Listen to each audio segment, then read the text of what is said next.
I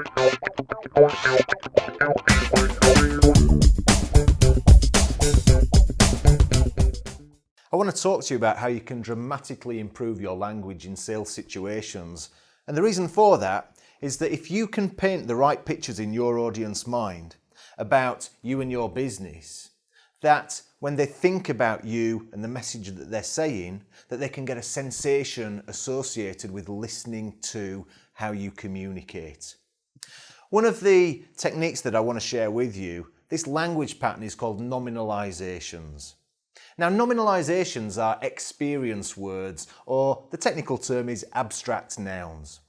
These are nouns, but you can't physically touch them. And the golden rule is if you can't actually physically put this word in a wheelbarrow and wheel it away, it's a nominalisation or an experience word. And these are words that are normally found across the doors of large corporates. These are the company values. Words like trust, loyalty, professionalism, and many, many other things. If we take the word professional, I can guarantee you that if I had 10 people in front of me right now and I said to them, what does professional mean to you, to you, to you, to you, you'd get a different language description from that person. And the reason for that is because they've got to go through a mental searching process to recall unconsciously an experience to where they were demonstrated professionalism. So then they can verbalise that to give their description of that word. Where the key influencing skill of using nominalisations in a sales technique works is by actually using multiple nominalisations next to each other. And what that does is it allows the mind to continue searching for, unconsciously, images, sounds, feelings, and also situations where that person experienced those words.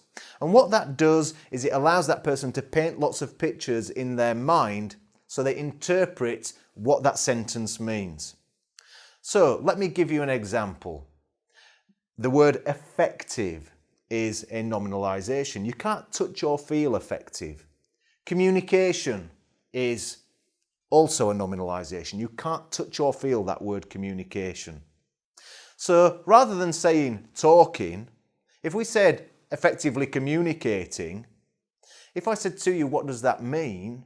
You may have to search for an experience where somebody was speaking to you effectively to be able to recall what that means to you. So think about all those nice experience words. Think about what some people might call those fluffy words and weave them into your sales communication, because it's those words that paint the pictures in that person's mind. And knowing that pictures create the emotions that then cause somebody to buy from you, you've got to think, how important is it to use these words at the right time? Because they will dramatically improve your sales performance. If you're a recruitment agency, which, there you have it, recruitment and agency is two nominalisations. But the way that you work out more effective language is by thinking what other words might be used to describe that word or words recruitment agency. You might want to think along the lines of highly effective people sourcing as opposed to recruitment agency. If you think about what highly effective people sourcing means to you, you've really got to think about it. And this is the power of this language pattern. It sends you on a search to paint pictures in your mind that cause emotions. And you've got to think about it like this. Do you want to deal with a recruitment agency or a highly effective people sourcing solution provider?